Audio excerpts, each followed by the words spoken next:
চার আনা ধনেপাতা তার আবার ক্যাশ মেমো। ভাইপোর তেমনই অবস্থা। ভাইপো বলেছে বিজেপির কর্মীরা ডিজেতে নাচাবে। ভাইপো জানে কিনা জানি না, বিজেপি কর্মীরা ডিজে বাজায়, বিশেষ করে রামনবমীর দিন। ভোটে ভাইপোকে ওই ডিজেতে নাচ করাবো, এইভাবেই অভিষেক ব্যানার্জিকে আক্রমণ করা হয়। আক্রমণ করেন কেন্দ্রীয় প্রতিমন্ত্রী সুকান্ত মজুমদার। চলতি বছরেই হতে চলেছে রাজ্যে বিধানসভা নির্বাচন, আর সেই নির্বাচনকে পাখির চোখ করে আরো অ্যাক্টিভ হতে শুরু করেছে সমস্ত রাজনৈতিক দল। শাসক বিরোধী কোনো পক্ষই কেউ কাউকে 1 ইঞ্চিও জমি ছাড়তে নারাজ। ফলত প্রত্যেকেই নিশানা করছেন প্রতিপক্ষকে। আর এবার অভিষেক ব্যানার্জিকে আক্রমণ করলেন কেন্দ্রীয় প্রতিমন্ত্রী সুকান্ত মজুমদার। তিনি বলেন, চার আনা ধনেপাতা তার আবার ক্যাশ মেমো। ভাইপোর তেমনই অবস্থা। ভাইপো বলছে বিজেপি কর্মীদের ডিজেতে নাচাবে। ভাইপো জানে কিনা জানি না, বিজেপি কর্মীরা ডিজে বাজায়, বিশেষ করে রামনবমীর দিন। ভোটে ভাইপোকে ওই ডিজেতে নাচ করাবো। কি বলেছেন সুকান্ত মজুমদার, শুনবো। আপনার ভাইপো দৌড়চ্ছে বিভিন্ন জায়গায়, র্যাম্প বানিয়ে হাঁটছে, ফ্যাশন শো করছে, কোনো অসুবিধা নেই, করুন। বাংলায় কথা আছে না, চার আনার ধনেপাতা তার আবার ক্যাশ মেমো। তো ভাইপোর অবস্থা এখন চার আনার ধনেপাতা, তা সে আবার ক্যাশ মেমো নিয়ে ঘুরে বেড়াচ্ছে। ভিড় তো হচ্ছে না, পেছন থেকে লোক পালিয়ে যাচ্ছে, আর উল্টো বিজেপির নেতাদেরকে ধমকানো চমকানো হচ্ছে। 17 জানুয়ারি মেদিনীপুরের সভা থেকে ভাইপো বলেছে, কি বলেছে, ভারতীয় জনতা পার্টির লোকেদেরকে নাকি ডিজের গান শোনাবে। ডিজে ভাইপো জানে কিনা জানি না, ভারতীয় জনতা পার্টির আমরা যারা কর্মী আছি, নেতৃত্ব আছি, তারা ডিজে বাজায়। একদিন তো বিশেষ করে বাজায়, রামনবমীর দিন। তিনি কি গান বাজায়? भारत का बच्चा बच्चा जय जय श्री राम बोलेगा।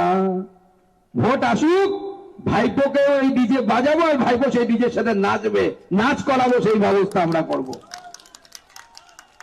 ভাইপো নাচবে, র্যাম্পে উঠে নাচবে, ভারতীয় জনতা পার্টি ডিজে বাজাবে, ভারত কা বাচ্চা বাচ্চা জয় জয় রাম জয় শ্রী রাম বলেগা, আর ভাইপো সাথে তার সাথে তাল দিয়ে নাচবে। কোনো অসুবিধা নেই, নাচুক। তাই আগামী দিনে ভারতীয় জনতা পার্টি 26-এ যদি সরকার করতে হয়, একত্রিত হয়ে লড়াই করতে হবে, পশ্চিমবঙ্গকে বাঁচানোর লড়াই। তাই আমি বলছিলাম বন্ধুগণ, এই ভোট, বিধানসভা ভোট শুধু মুখ্যমন্ত্রী নির্বাচনের ভোট নয়, মুখ্যমন্ত্রী তৈরি করার ভোট নয়, বা কোনো একজন ব্যক্তিকে রায়গঞ্জ বিধানসভার বিধায়ক বানানোর ভোট নয়, বা কালিয়াগঞ্জ বিধানসভার বিধায়ক বানানোর ভোট নয়, হেমতাবাদের বিধায়ক বানানোর ভোট নয়। এই ভোট, মনে রাখবেন, আপনাদের কাছে, আমাদের কাছে মাটি, ঘটি এবং বেটি বাঁচানোর লড়াই। এই লড়াই মাটি, ঘটি এবং বেটি বাঁচানোর লড়াই। নাহলে আগামী দিনে বাংলাদেশের মতো পরিস্থিতি তৈরি করার জন্য কিছু সাম্প্রদায়িক শক্তি, তারা তৃণমূল কংগ্রেসের সাথে হাতে হাত মিলিয়েছে। যারা কখনো ফারাক্কার বিধায়কের ভাঙচুর করে, যারা কখনো আপনাদের চোপড়াদের উপর, হিন্দুদের উপর 21-এ নির্বাচনের পর অসহ্য অত্যাচার করেছে, যারা চা বাগান দখল করে নিয়েছে, চা বাগান থেকে হিন্দু কর্মচারীদেরকে বের করে দিয়েছে, এবং বিজেপি করার অপরাধে তাদেরকে অপান্তেয় করে রেখেছে। আর আজকে দেখুন, নরেন্দ্র মোদী এত বাধার পর আমরা কি দেখতে পাচ্ছি? নরেন্দ্র মোদীর নেতৃত্বে ভারতের বিকাশের গাথা এগিয়ে যাচ্ছে। তিনি আরো বলেন, 100 দিনের কাজ চুরির জন্য বন্ধ হয়েছে। আমরা চাই না তা বন্ধ হোক। আমরা চাই দুর্নীতির বিচার হোক। 100 দিনের কাজ 125 দিনের কাজ হবে। কি বলেছেন সুকান্ত মজুমদার, শুনুন। 100 দিনের কাজ, যেটা এখানে পশ্চিমবঙ্গে তৃণমূল কংগ্রেসের চুরির জন্য বন্ধ হয়ে আছে। তৃণমূল কংগ্রেস বলছে যে আমরা চুরি করেছি, কয়েকজন চুরি করেছে, সেই চুরির বদলে কেন গোটা কাজটা বন্ধ হয়ে থাকবে? আমরাও চাইছি না বন্ধ হয়ে থাক। আমাদের বক্তব্য হচ্ছে, গুজরাটে একজন বিধায়কের ছেলেকে গুজরাট পুলিশ গ্রেফতার করেছিল, বিজেপির বিধায়কের ছেলেকে। কেন? 100 দিনের কাজে তার দুর্নীতি পাওয়া গেছে বলে।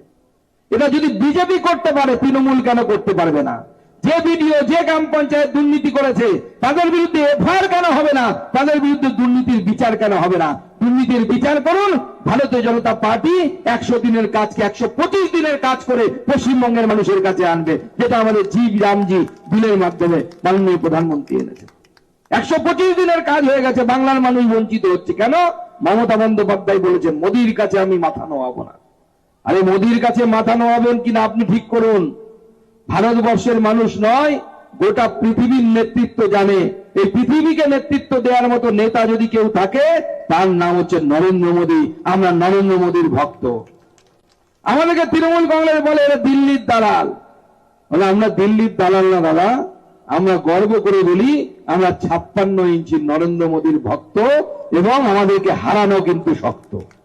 আমরা নরেন্দ্র মোদীর ভক্ত। আর আপনাদের মতো 19 চাচার দালাল না যে পশ্চিমবঙ্গটাকে বাংলাদেশ বানাতে দেব। আমরা লড়াই করব নরেন্দ্র মোদীর ভক্ত হয়ে এবং পশ্চিমবঙ্গকে পশ্চিমবঙ্গ রাখার চেষ্টা করে যাব। আজকে কার্তিক পাল বলছিলেন যে এখানকার বিধায়ক নাকি বলছে যে উনি নাকি ডিআরএম কে বলেছেন আর ডিআরএম নাকি ট্রেন চালু করে দিয়েছে। কোথায় অবধি? বেঙ্গালুরু অবধি। কার্তিক বলছিল দাদা আপনি তো জানেন কতবার কার্তিক পাল আপনাদের সাংসদ হিসেবে রেলমন্ত্রীর কাছে গেছে। শুধু তাই নয়, রেলমন্ত্রীর সাথে যাওয়ার সাথে সাথে আমাকেও নিয়ে গেছে। আমরা দুজনে মিলে সই করে বুনিয়াদপুর কালিয়াগঞ্জের জন্য দরখাস্ত দিয়েছি। ইটাহার, গুঞ্জরিয়া, গাজল, ওখানে আমাদের নিমাই সিং দাঁড়িয়ে আছে। ইটাহারের আমাদের নেতা এবং অন্যান্য নেতৃত্বরা আছে সেখানে। ইটাহার থেকে যারা এসেছেন তাদেরকে বলে দিই, ইটাহারের মানুষকে বলবেন আমরা দুজনে গিয়ে রায়গঞ্জ থেকে গাজল পর্যন্ত তার লিস্ট, তার দরখাস্ত আমরা রেলমন্ত্রীকে নিয়ে দিয়ে এসেছি। শুধু তাই নয়, যখন আমাদের এখানে বেঙ্গালুরু যাওয়ার ট্রেন সপ্তাহে একদিন করে চালু হবে ঠিক হলো, তখন কার্তিক হঠাৎ করে আমার সাথে যোগাযোগ করে বলল যে দাদা ট্রেনটা না কি অমৃত ভারত হচ্ছিল, যাতে এসি থাকে না, শুধু ইয়ে থাকে, স্লিপার থাকে আর কি। বলে এখান থেকে তো বেঙ্গালুরুতে যায় হচ্ছে পেশেন্টরা যায়, পেশেন্ট তো বিনা এসিতে যেতে পারবে না, এসিও থাকুক নন এসিও থাকুক, যাদের যেরকম সামর্থ্য সেই অনুসারে যাবে। তখন কার্তিক পাল এবং আমি দুজনে মিলে রেলমন্ত্রীর সাথে যোগাযোগ করি এবং মাননীয় রেলমন্ত্রী হস্তক্ষেপ করে উনি এই অমৃত ভারত স্লিপারের জায়গায় উনি সঙ্গে সঙ্গে নর্মাল এক্সপ্রেস, অর্থাৎ যাতে এসিও থাকবে নন এসিও থাকবে, যার যেরকম ইচ্ছে সে সেরকম টিকিট কাটতে পারবে, সেইভাবে ব্যবস্থা করে দেয়। এটা নরেন্দ্র মোদী ডেভেলপমেন্টাল মডেল। মানুষের প্রয়োজন অনুসারে তার ব্যবস্থা। যারা না ধনেপাতা তার আবার ক্যাশ মেমো। ভাইপোর তেমনই অবস্থা। ভাইপো বলছে বিজেপির কর্মীদের ডিজেতে নাচাবে। ভাইপো জানে কি না জানি না বিজেপি কর্মীরা ডিজে বাজায়, বিশেষ করে রামনবমীর দিন। ভোটে ভাইপোকে ওই ডিজেতে নাচ করাবো, এইভাবেই অভিষেক ব্যানার্জিকে এবারে আক্রমণ করলেন সুকান্ত মজুমদার। কি বলছেন শুনুন। আপনার ভাইপো দৌড়চ্ছে বিভিন্ন জায়গায়, র্যাম্প বানিয়ে হাঁটছে, ফ্যাশন শো করছে, কোনো অসুবিধা নেই, করুন। বাংলায় কথা আছে না, 4 আনার ধনেপাতা তার আবার ক্যাশ মেমো। তো ভাইপোর অবস্থা এখন 4 আনার ধনেপাতা, তা সে আবার ক্যাশ মেমো নিয়ে ঘুরে বেড়াচ্ছে। ভিড় তো হচ্ছে না পেছন থেকে। সঙ্গে রাখুন আজ তাক বাংলার ইউটিউব চ্যানেলকে, লাইক কমেন্ট শেয়ার সাবস্ক্রাইব করতে ভুলবেন না।